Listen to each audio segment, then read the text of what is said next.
Questions about anything from last time? About anything? Well, today's going to talk about a thing called Laurent expansions, which will be turned out to be very interesting when we apply them to functions that have an isolated singularity. So that's the kind of function that would be analytic on a punctured disk about a point z naught. So the only place where it has possible bad behavior would be at the isolated point z naught. And if it was analytic through z naught, we know it would have a power series expansion. And the Laurent expansion is kind of very similar to a power series expansion. In fact, we're going to deduce Laurent expansions the same way. We're going to look at the Cauchy integral formula on an annulus and play around with it to come up with this Laurent expansion. But before I do the Laurent expansion, I was going through some examples of the types of functions that might have isolated singularities. So the easiest one to see is something like 1 over z minus z naught to the fifth. That blows up at z naught. And that behavior is called having a pole if it blows up. So if you think about why it would be called a pole, if you look at the point z naught, there's a complex plane here in the xy plane, and I'm going to graph the modulus of f in the vertical z direction. Then at z naught, the modulus just blows up there, and I get, if I were to look at it, a graph of this thing, it would look like a pole. Telephone pole.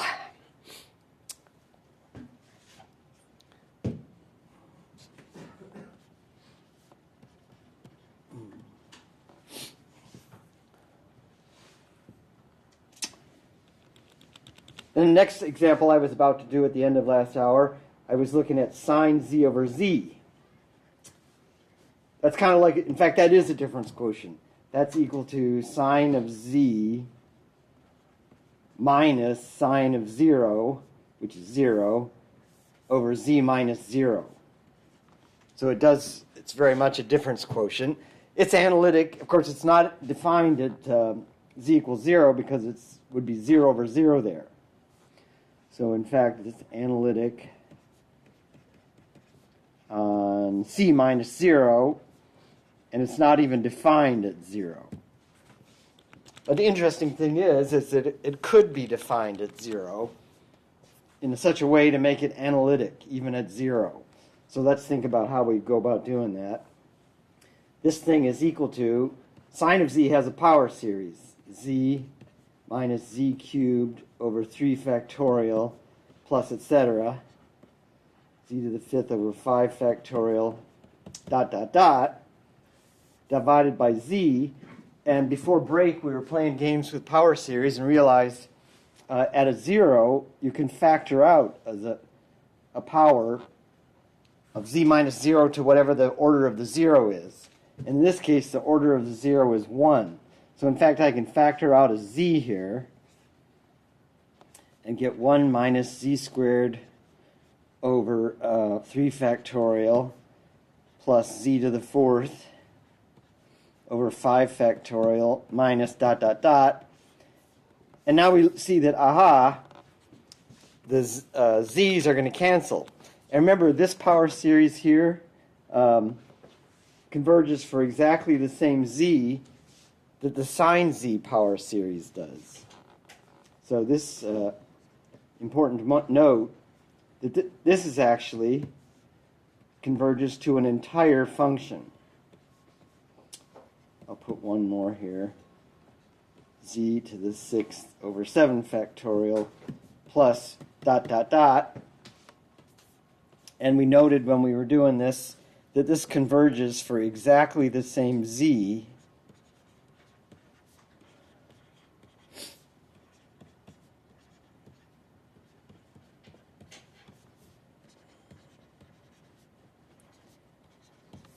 as the classic series for the sine of z.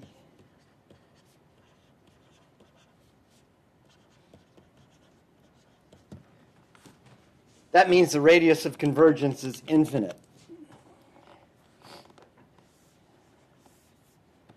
So the radius of convergence is infinite. And so that actually converges to an entire function.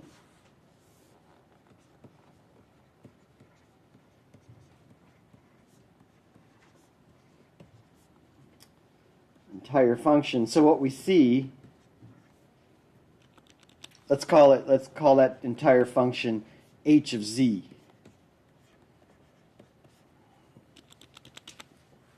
So what we've deduced here is that sine of z over z. Let's see. What is h of z? H of z.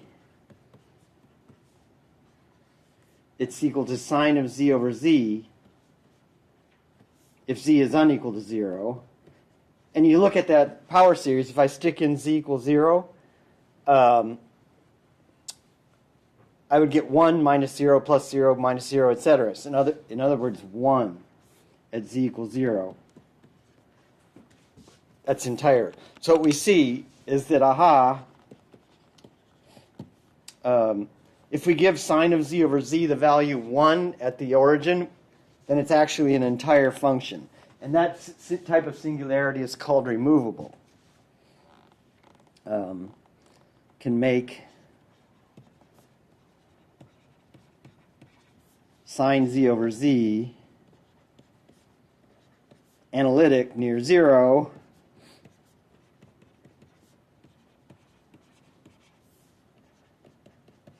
by giving it the value 1.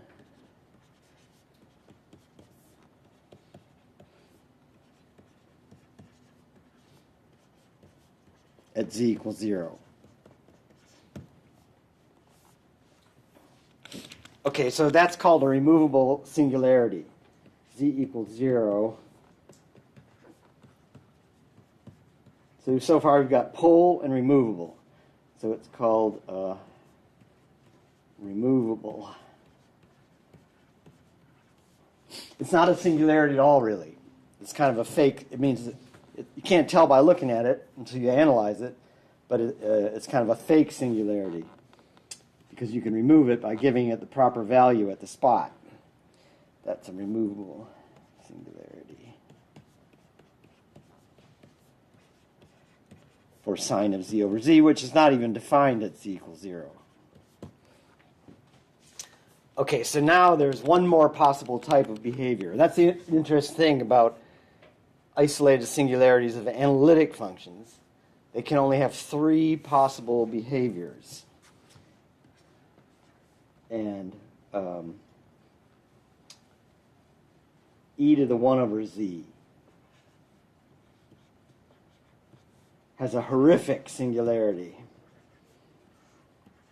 And I'll explain how horrific it is.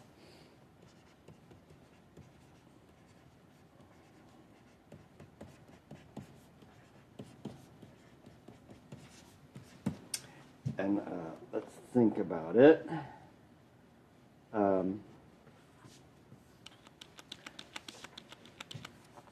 It shreds the complex plane.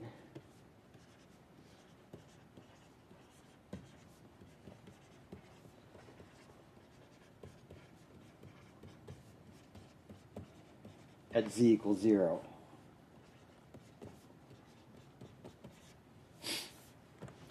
Okay, so let's see. We know what e to the z does. Remember, it takes those horizontal stripes. So I'll draw some horizontal stripes here. And remember, e to the z maps that. So I'll put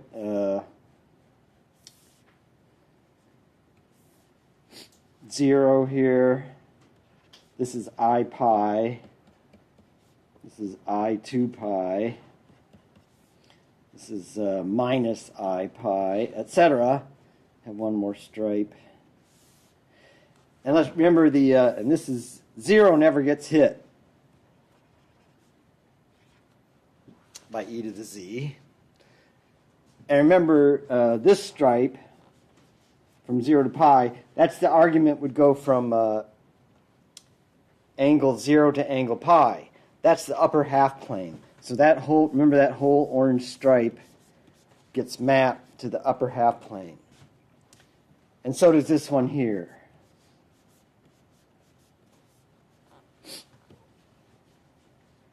And then the next one from pi to 2 pi,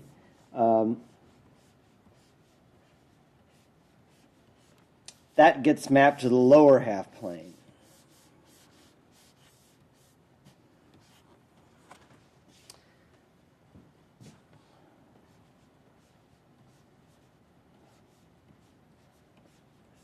Like that.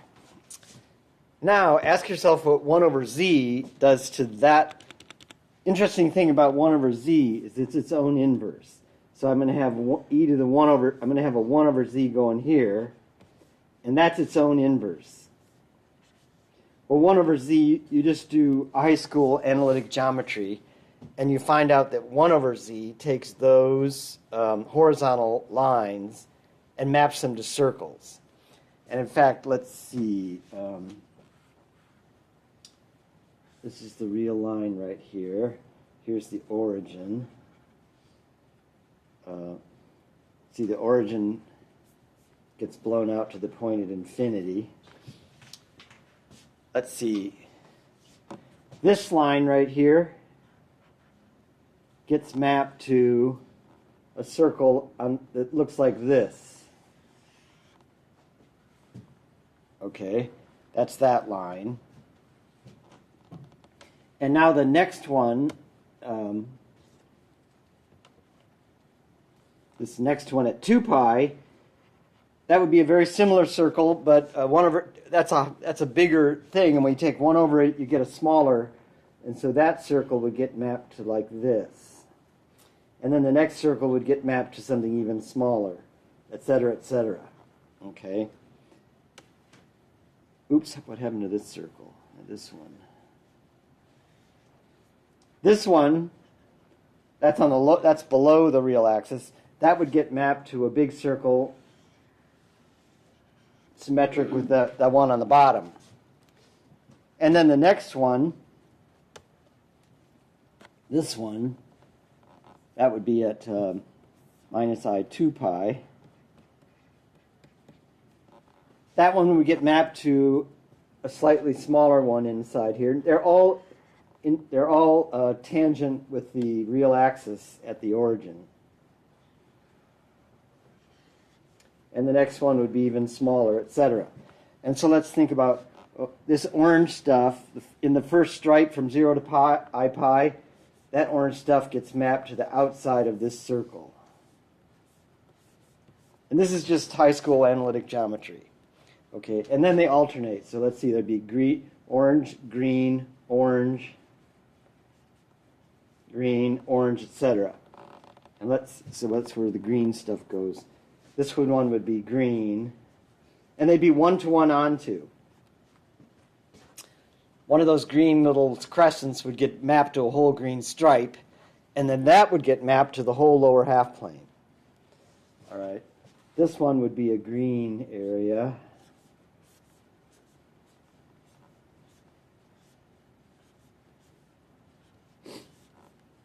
And the next one would be an orange stripe.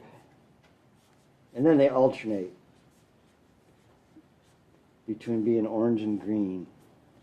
So this little crescent here would get mapped to a whole green stripe, and the whole green stripe would get mapped to the lower half plane, etc. Forever. And so these little crescents get arbitrarily smaller and smaller.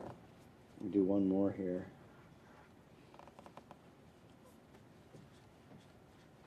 And if you think about, so now, let's see, so if I go by e to the 1 over z and do the composition, this map is e to the 1 over z. And we see that, wow, no matter how small I take a little disk, so no matter how small epsilon is,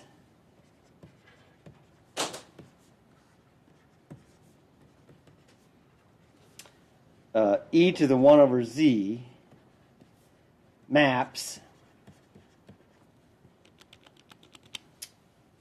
look at that picture. Put a little disk around the origin there, the red dot on the left, and think of a little disk.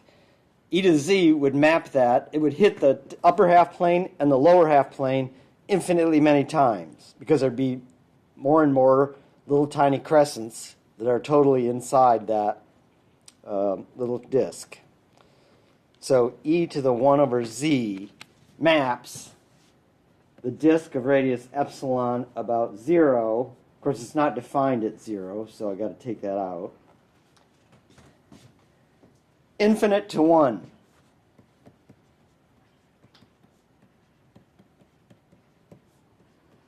There's infinitely many points onto the whole complex plane. 0 never gets hit, but everything else sure does.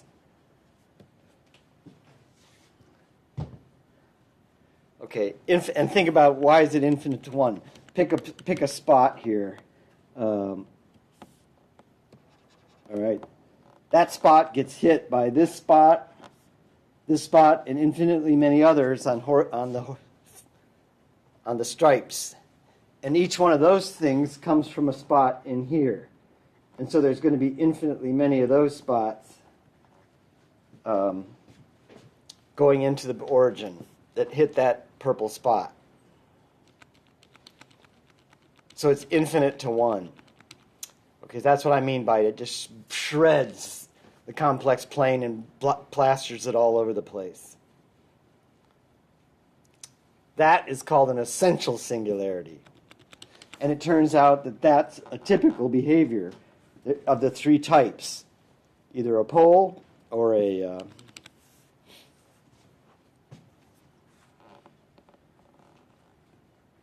e to the 1 over z has an essential singularity.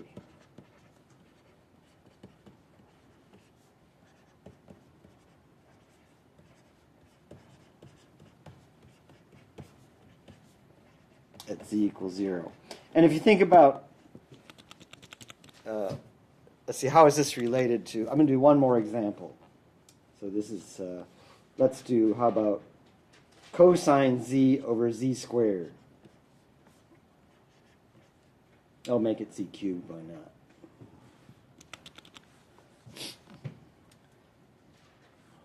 Okay, so that would, I know with a power series for cosine of z, it's 1 minus z squared over 2 factorial plus z to the 4th over 4 factorial, etc., minus dot, dot, dot. And I'm going to divide that by z cubed. Now I can distribute that through the power series, and I get the beginning looking like this. 1 over z cubed minus 1 over 2 factorial divided by z. That's going to turn out to be a very, very important term in this kind of a series. And the rest would be a regular power series. So we'd have 1 over 4 factorial times z to the 1 minus 1 over 6 factorial times z cubed, etc. Okay, this part's regular power series.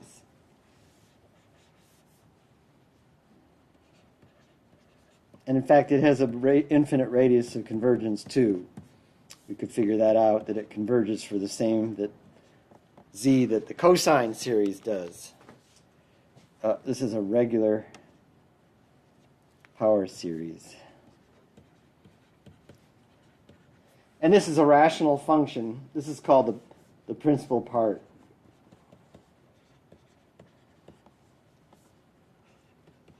this rational function is going to be called the principal part.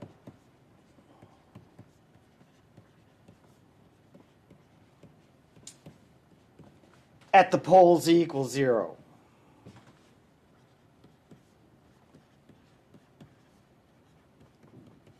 And in fact, that part blows up, goes to infinity as z tends to 0. And there's going to be a very important number in this business. This term right here is called the residue term. The 1 over z term is going to be important to us. It's going to be called the residue term. And I'll explain what the residue is minus 1 over 2 factorial.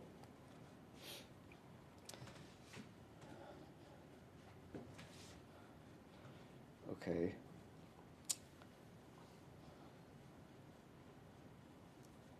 So we notice that we have a series there. That's going to be a Laurent. That's called a Laurent expansion.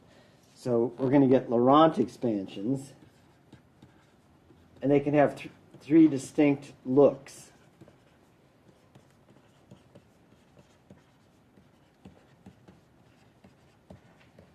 Okay, so the examples so far, the sine over z one was just a regular power series.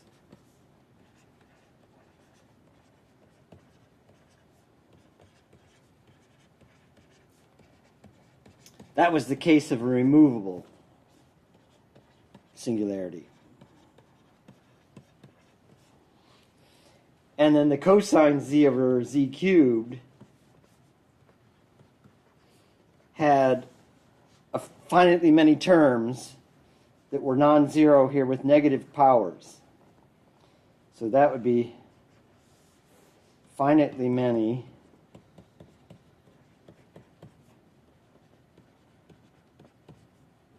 negative powers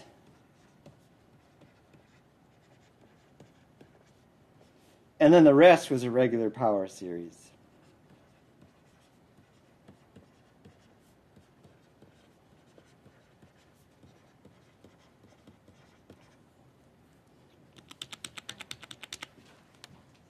That's what happens at a pole. And now e to the 1 over z, if I was going to mess around coming up with a series expansion for that, well, I know the power series expansion for e. It's 1 plus something over 1 factorial plus something squared over 2 factorial plus etc. I'll do one more.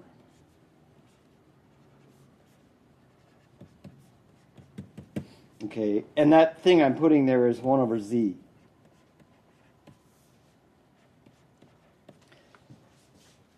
That has infinitely many negative powers.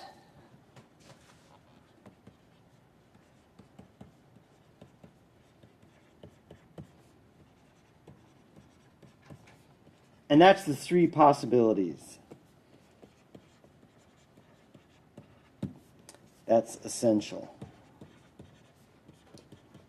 And that's how we're going to determine what we've got, whether it's a pole, removable, or essential. It's going to be strictly fall out from a series consideration. Questions about that? Okay, that brings me to the main topic today.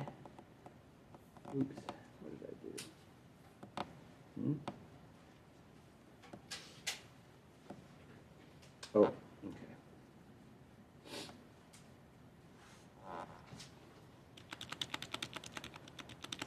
Okay, so now I can talk about what the heck a Laurent expansion is. Laurent expansions work on an annulus.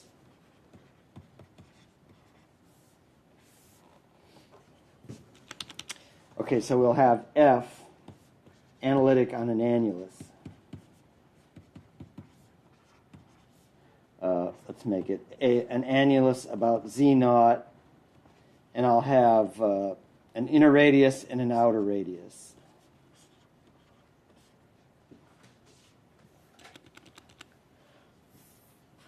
let me summarize what the thing is going to be.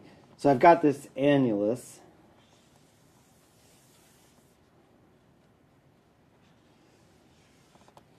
And F is analytic on it. And I'm going to take an inner circle and an outer circle here inside the annulus. This is Z naught at the middle. And this one's going to have radius little r, and this one's going to have radius big R.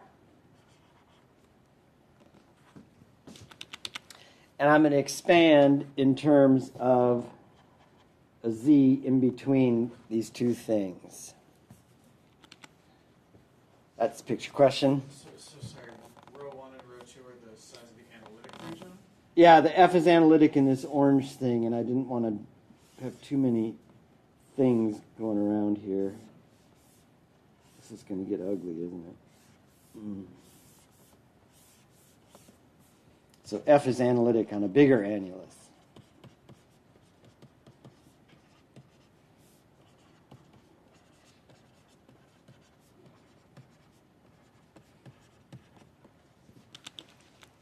Well, then the fact is going to be that we can expand F of Z in a series, and it's going to include negative powers. So it's going to be a sum as n goes from minus infinity to plus infinity, an z minus z naught to the n. So there's going to be terms with negative powers and terms with positive powers, and the positive powers look like a regular power series. In fact, the positive powers come from the Cauchy integral formula using the outside circle. And the negative powers come from the Cauchy integral formula using the inside circle. Okay?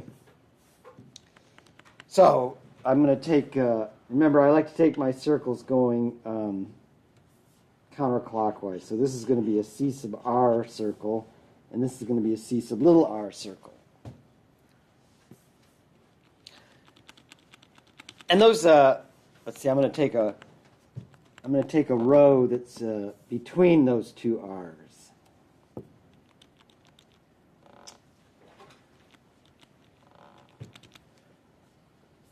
Where the ANs are given by, kind of like the Cauchy integral power series thing, 1 over 2 pi I, integral around some circle, I'll tell you which one in a second, F of Z over Z minus Z naught to the n plus 1 dz. Oops, I've got to put W's here.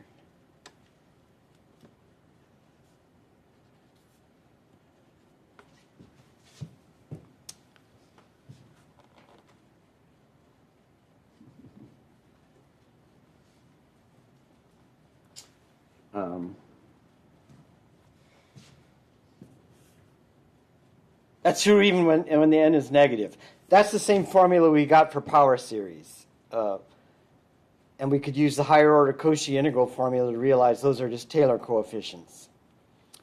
But when a thing has a singularity at z naught, you can't use that formula anymore. So that formula has to stay that way. I can't reduce it to the Taylor coefficients. I have to leave it like that integral.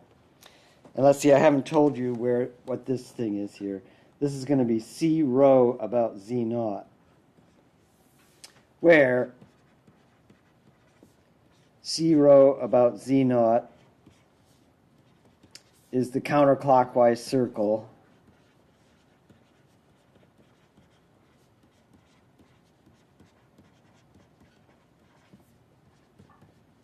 of radius rho. And it could be any radius rho between little r and big R. Radius rho about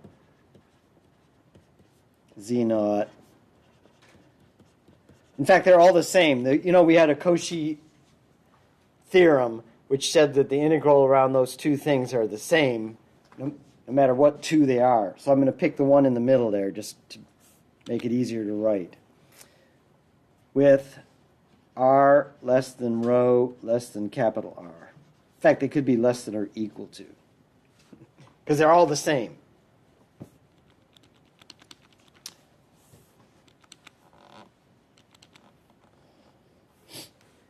Okay, so let me show you why this is going to be true. It's not a hard thing to do.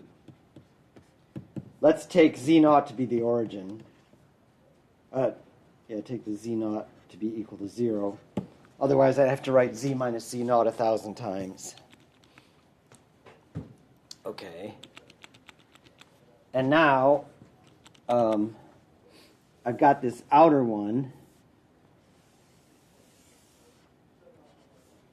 That's C sub capital R. And I've got an inner one. I'll call that C sub little r. And now I've got 0 here. And now I'm going to have my z at some point in between. And my w's and my integrals are going to be on these circles.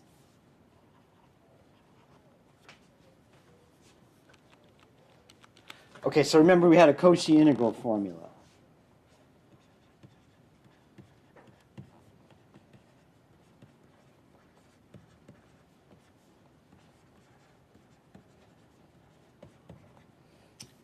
And it said that f of z was equal to 1 over 2 pi I integral around the big circle minus the integral around the inner circle of f of w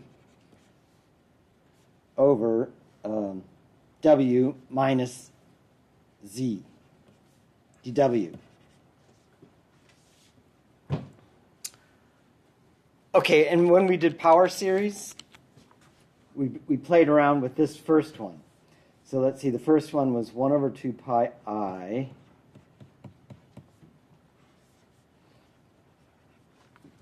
integral around C sub r.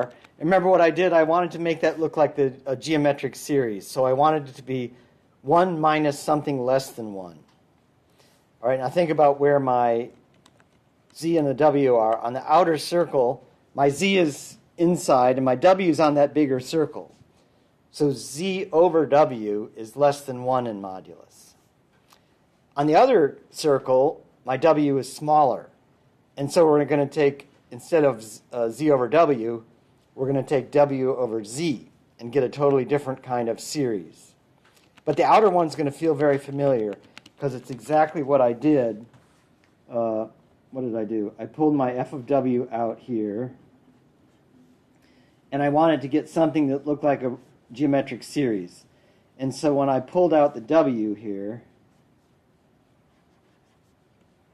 then I had a 1 minus z over w, dw. And then I've got minus 1 over 2 pi I integral around the inner thing. Let's see, this time I'm going to want to take the z outside. So I'll have an f of w, and I'm going to pull the z outside, and that would give me a 1 over w over z minus 1 dw.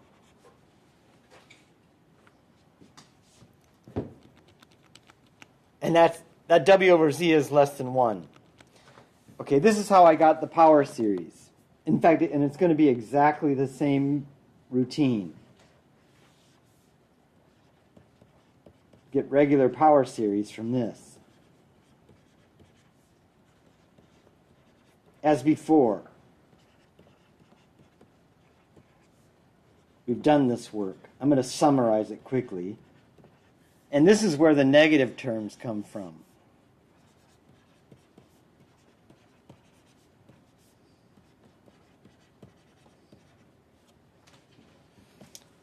Here. So let me remind you what we did in case of the stuff on the left. What did I do? I wrote that this is 1 over 2 pi I integral around C sub r, f of w over w. And when I played around with it, I used an error estimate and was very careful. This time I'll be a little bit more cavalier and just tell you that I won't estimate the errors.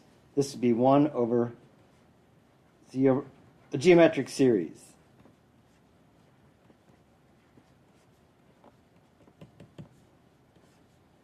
dw.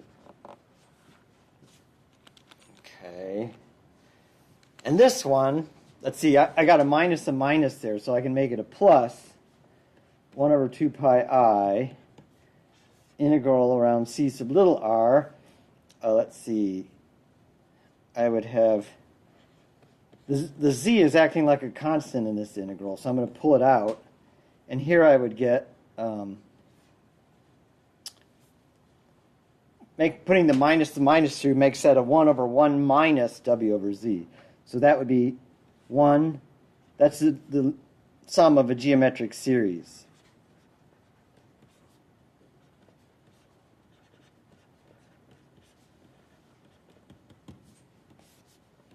dw. Okay. This mess is, let's see, if I interchange the sum, I would get a sum here, and I want to sum over the powers of z. So the powers of z, you'll notice they start with 0th power.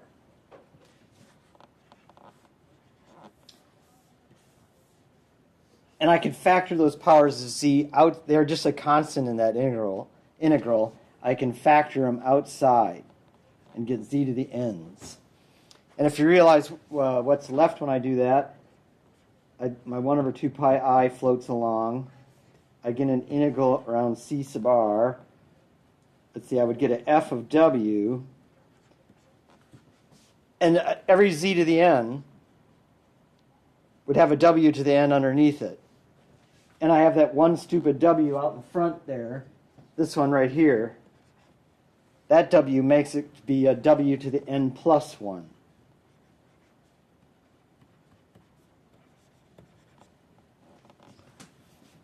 Okay, that's the ANs that I promised you. The only difference is I have a CR there instead of a C row. But those are all the same. All those integrals are the same no matter what the radius I take. That's the AN. And we did that work carefully before, so I'm not going to do it again. And because this work is going to be so similar, I'm not going to do it either. So what do I get on this one? I'll get a plus. This time I'm going to have negative powers. And the negative powers, I'll make the n's go from 1 to infinity. They're going to be negative powers when I put them in there. And let's see, my powers are going to be negative powers of z. So I want to get 1 over z to the nth power. Okay. Well, all the coefficients are going to have a 1 over 2 pi I in front. And then this will be an integral with respect to c sub r. I've got an f of w there. But let's think about what the power of w would... Oh, the w power. It's in the numerator. Let's see. This would be a w. And the power... Let's see. There's a z to the n in the bottom. But then there's this stupid z here, which makes it 1 bigger. So the power of w would be 1 less than the power of z.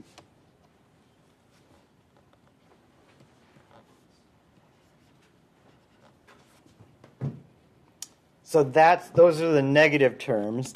And let's see, this is going to be called a sub minus n.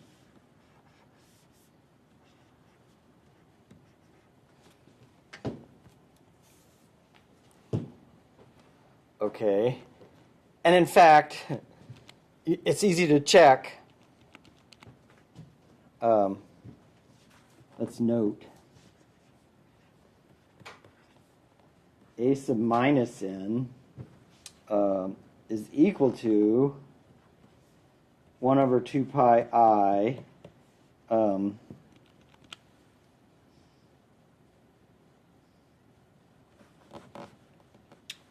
integral around C sub r. I got f of w, and I claim that my if I put a w to the minus n plus 1, do I get oops, now let's see. Yeah, minus n plus 1. That would be, when I put that in the numerator, it would be what I got up there.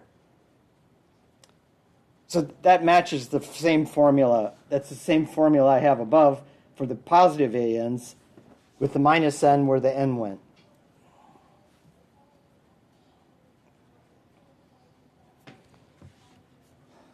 And so the last thing to convince you that there's a Laurent expansion is to show that an easy fact from the Cauchy integral formula, not the integral formula, the Cauchy theorem. Easy fact from Cauchy theorem for an annulus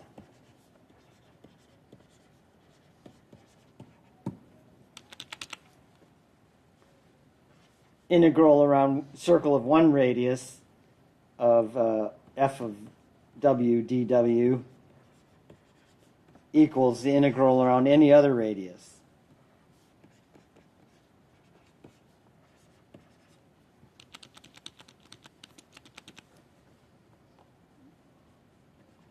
When f is analytic inside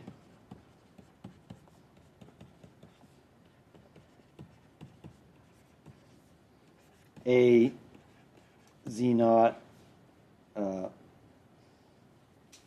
bigger annulus. When f is analytic inside and on, let's put it that.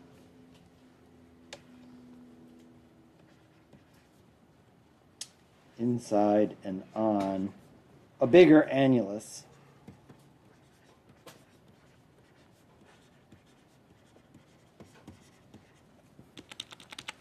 And r is less than or equal to rho 1, is less than or equal to rho 2, is less than or equal to capital R. They're all the same. All those integrals are the same when something's analytic and inside and on. And it's because you take, we had that theorem, the Cauchy theorem,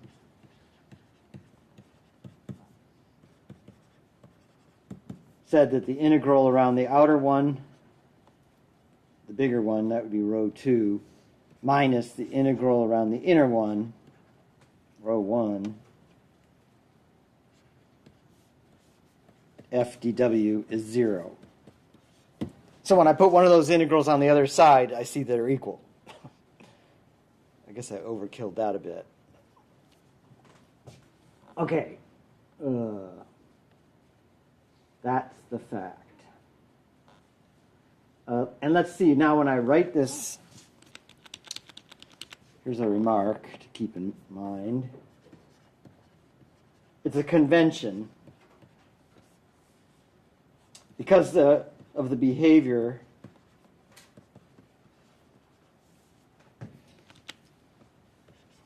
when I write sum equals n from minus infinity to infinity of an a n z to the n converges,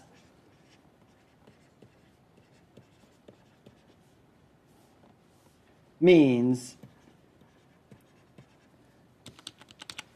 two things. It means the sum as n goes from 1 to infinity, let's say 0, the power series part, a n z to the n, so it means both the positive part converges and the negative part converges. Let's see, the negative part I could write as the sum as n goes from 1 to infinity of a minus n z to the minus n. So both those things converge.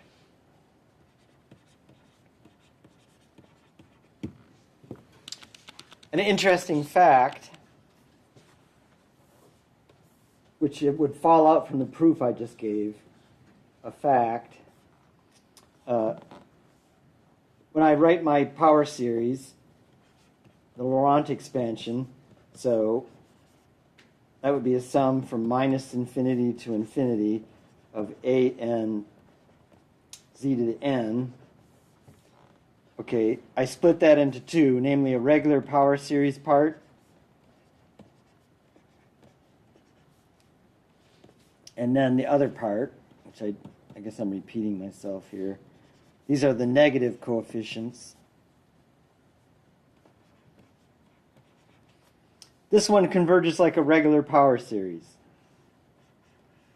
And it converges absolutely.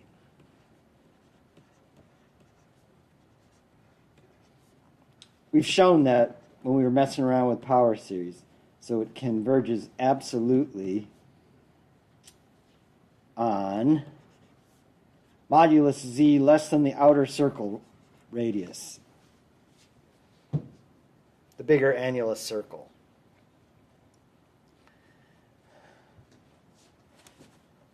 And this one's interesting. This one converges absolutely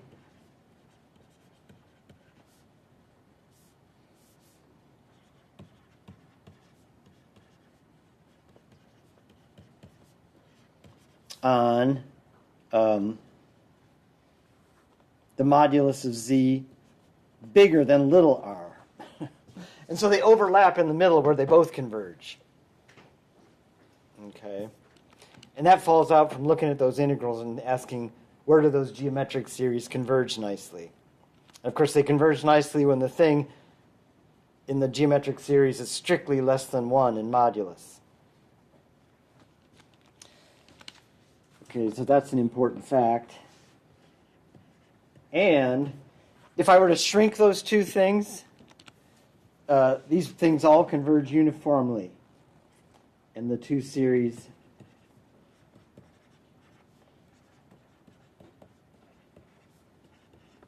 converge uniformly when I shrink.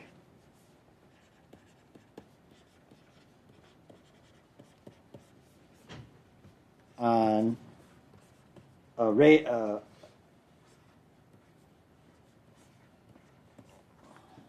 converge uniformly when I shrink a little bit. So rho should be less, r should be less than the rho 1, less than the rho 2, less than the capital R. So if I shrink it a little bit, I get uniform convergence. That's a nice fact to know. Of course, uniform convergence means that the thing's going to converge to an analytic function. In fact, we know it converges to f. So. Okay.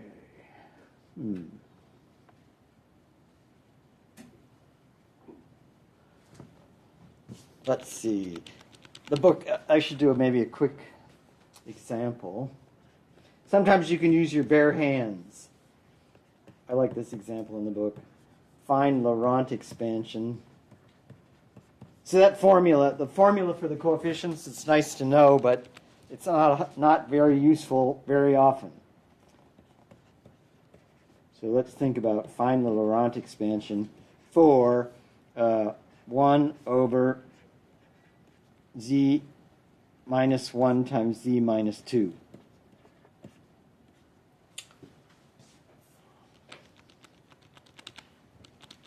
Let's see, I'm not going to succeed at doing this right here, but if you think about it, that's going to be analytic. There's going to be two bad spots. Namely, it's going to have nasty business at plus 1 rather. Plus 1 is going to be a pole, and plus 2 is going to be a pole. And if I want to find a Laurent expansion in terms of a n z to the n, that means the 0 here, I'm expanding about z equals 0,